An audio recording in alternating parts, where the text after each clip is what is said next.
Thank you so much for joining me today here on Everyday Lutheran. In today's sermon, I pray that you would know God is with you today and every day of your life. Our first reading comes from Psalm 23. The Lord is my shepherd, I shall not be in want. The Lord makes me lie down in green pastures and leads me beside still waters. You restore my soul, O Lord, and guide me along right pathways for your name's sake. Though I walk through the valley of the shadow of death, I shall fear no evil, for you are with me. Your rod and your staff, they comfort me. You prepare a table before me in the presence of my enemies. You anoint my head with oil, and my cup is running over. Surely goodness and mercy shall follow me all the days of my life, and I will dwell in the house of the Lord forever. Our gospel today comes from the Gospel of St. Mark, the 6th chapter. When Jesus sends his disciples out to teach and heal, they minister among large numbers of people. Their work is motivated by Christ's desire to be among those in need. The apostles gathered around Jesus and told him all that they had done and taught. And he said to them, "Come away to a deserted place all by yourselves and rest for a while." For many were coming and going, that they had no leisure even to eat. And they went away in the boat to a deserted place by themselves. Now many saw them going and recognized them. And they hurried there on foot from all the towns and arrived ahead of them. As he went ashore, he saw a great crowd, and he had compassion for them, because they were like sheep without a shepherd.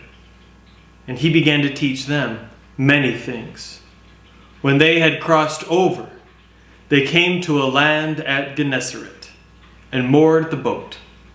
When they got out of the boat, people at once recognized him and rushed about that whole region and began to bring the sick on mats to wherever they had heard he was.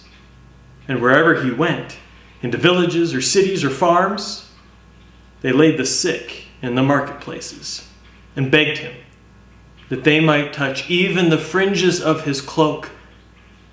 And all who touched it were healed. I want you to stop and think for a moment. Close your eyes if you need to.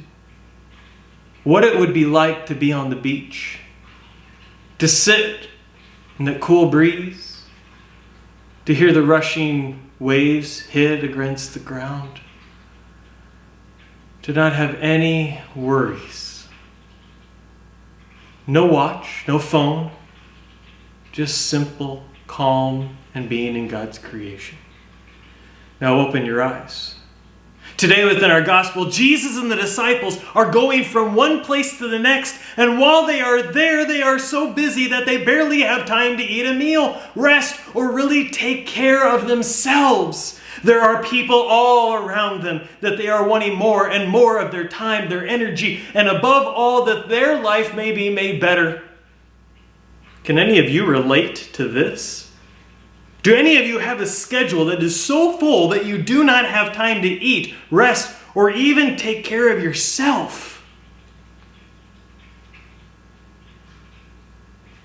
Keep in mind, all of this happened with Jesus some 2,000 years ago, before this time of social media, computers, and all the other distractions that we have.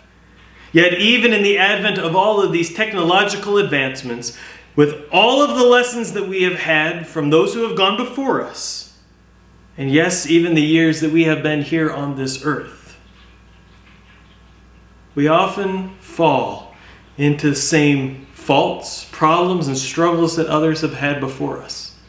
When Jesus and the disciples were gathered there by the sea, they were spending much of their time teaching others the lessons about God, healing them from their illnesses, and reminding them all God knows and values each and every one of them. Yet when I started this sermon, I asked you to take a break, a pause, to know what it was like to actually rest.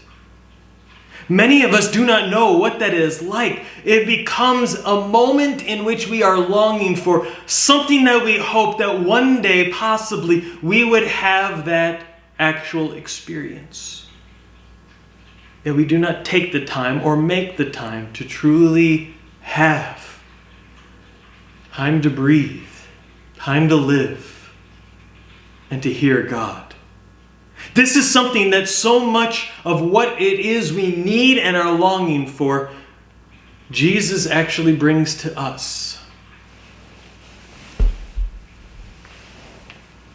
Jesus delivers directly to us a chance for us to breathe, to sit with God and ourselves, to know what it is our needs are, to be able to rest and recharge, to be able to breathe a deep, meaningful breath and not have to worry about the distractions, the other things that are going on. But to rest.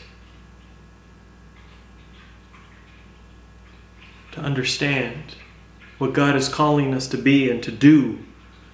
To know that God Himself cares about us and our worries. And that God is actually there for us. Jesus delivers all of this in such a way that people actually are able to experience it. This is one of the key reasons why God sent His own Son Jesus into the world. That they would be able to hear from His lips, God loves you. That a person who is crying would be able to feel the arms of a loved one wrapped around them, and that they might be able to know and experience God's love. That they themselves might be able to be restored to a community that had rejected them. But God had been doing this before. Through the prophets of old, time and time again, God had delivered this message of, I care about you. Come back, my people. Look at the ways you are traveling away from me. And yet now, instead of just talking it, God was showing it through His Son. Yet for many of us, we do not actually hear this message fully until we are confronted with our greatest fear, death itself. When we face the loss of a loved one, it's here at the graveside that we hear the promise and the words of Psalm 23 echo in our heart and in our mind. When we're surrounded by family and friends, we can experience that love and that promise that has given life for our loved one and for us. Yet typically in our lives, this is when we experience it the most. More often than not, we fail to recognize in which the way God is moving in our daily life. We fail to recognize the ways in which others around us are longing for God's love and the love of others, but we do not give as God has first given to us. So today, I invite you, recognize the moments in which you need rest from the busyness of your life. But more importantly, may you make time to recognize the ways in which you are able to serve others around you, sharing with them that love, grace, and mercy that God has given to you in your life. Amen. Thank you again for joining me today here on Everyday Lutheran. If you enjoyed today's sermon, please hit the like button and share it with others.